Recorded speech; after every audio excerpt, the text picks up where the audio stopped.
Welcome to Nueva Era, Ilocos Norte. Di ba nakupo ako dun sa mga Tatayin lang. Wan, ta.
Diretso lang, diretso.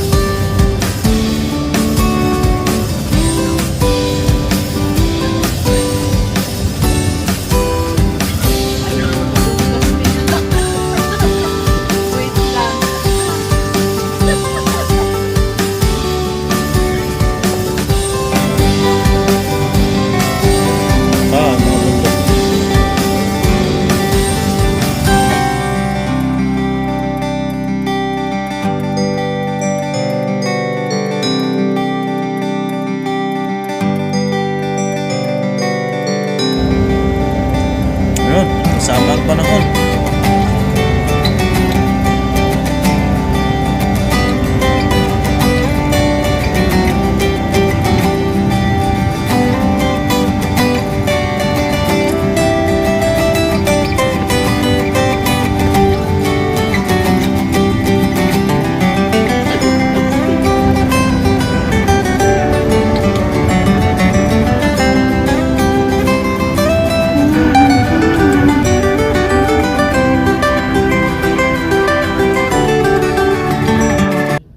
Welcome to Caray, Nueva Era, Ilocos Norte. Welcome to Barangay Caray. Caray. Caray. Yung Caray saan yan? Hindi pa yan. Diyan na po banda.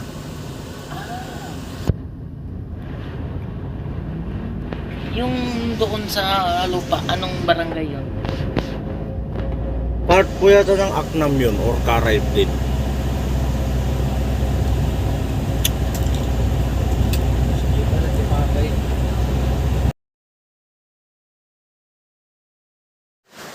First time daw nilang sumakay ng ganitong sasakyan.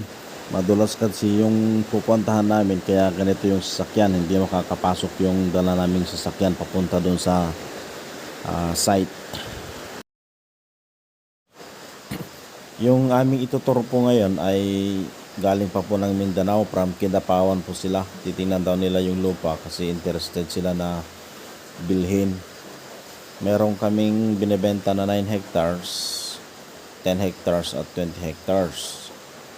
Titingnan daw nila kung anong pwede nilang itatanim doon, kung maganda ba yung lupa. Kaya pupuntahan namin ngayon. Sana makatawid kami doon sa creek.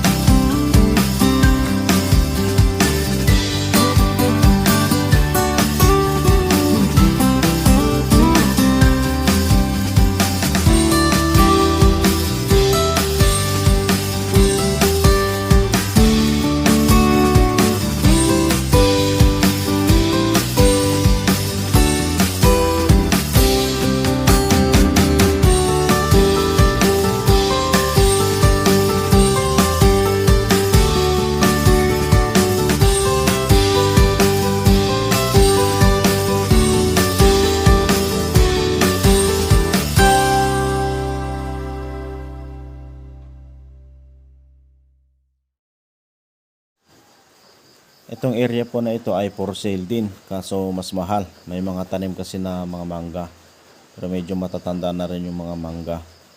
Bale, private road ito, pero no worries kasi mayroong ibang daan, pero medyo mas paikot. Pag dadaan po kayo doon, madadaanan po ninyo yung headquarters ng mga health missionaries ng mga 70 Adventist. Yang tinutungtungan po nila for sale din, nasa 12 hectares po yata. Binebenta rin nung may-ari niyan, so wala pa pong nakakabili. Tapos ito po yung daan papasok doon sa binebenta namin na lupa. Enjoy lang yung paglalakad. Hindi naman po kalayuan. Pero ito po, ang daan na ito ay right of way po nito, yung papunta doon sa lupa na binebenta po namin. Eh, mas timog na. Tubig. Pababa.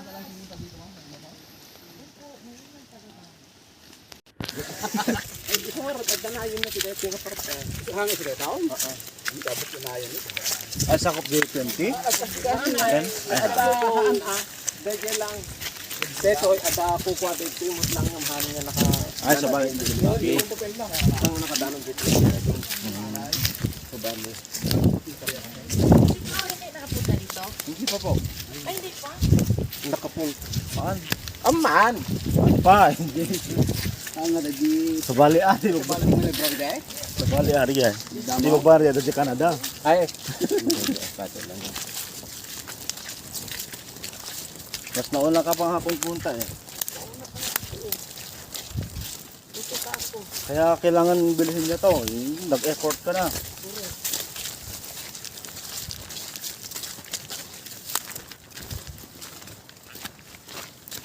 Dito ka na mag-poultry. Kung gusto niyo ano kaagad ito, kausapin namin si Mayor. Okay na. Kausada.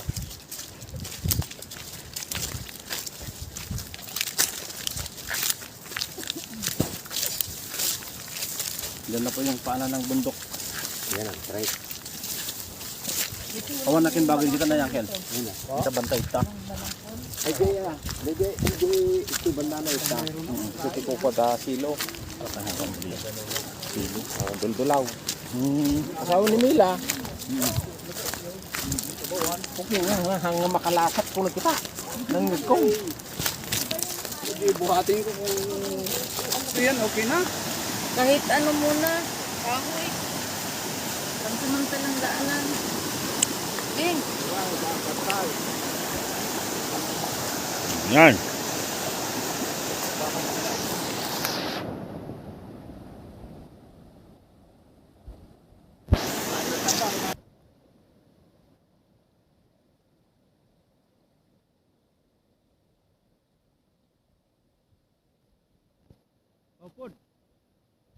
Ay, be.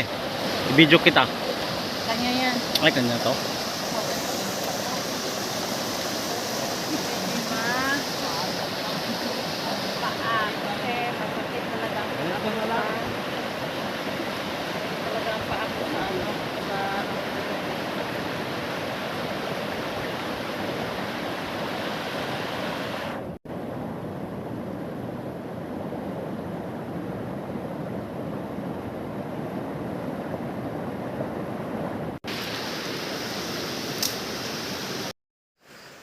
Itong area na to ay sakop na ng 20 hectares. Medyo paakyat siya ng konti, pero hindi naman kataasan.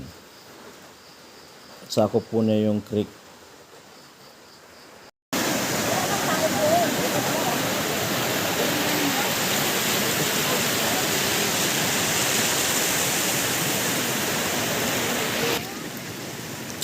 Lamig ng tubig.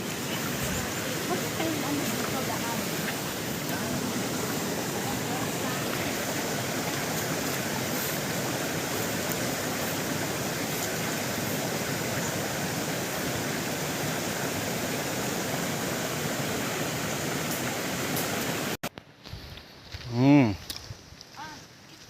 tubig sa baba, yun ang falls. Sa baba siya.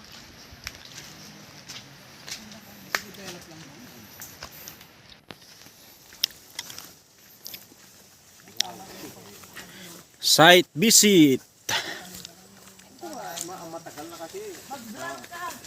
Opo. Kamalik, 18 years na hindi na, hindi nabalikan. Oh, may kahoy umalaki oh. Pwedeng i-chainsaw yan oh. Maraming makuha ka dito pa lang ka. Marami pa no na, marami ng ano. Magbahay dito. At adutin na putol nila kay Jering. Saan pa tayo? Hindi ka una yan.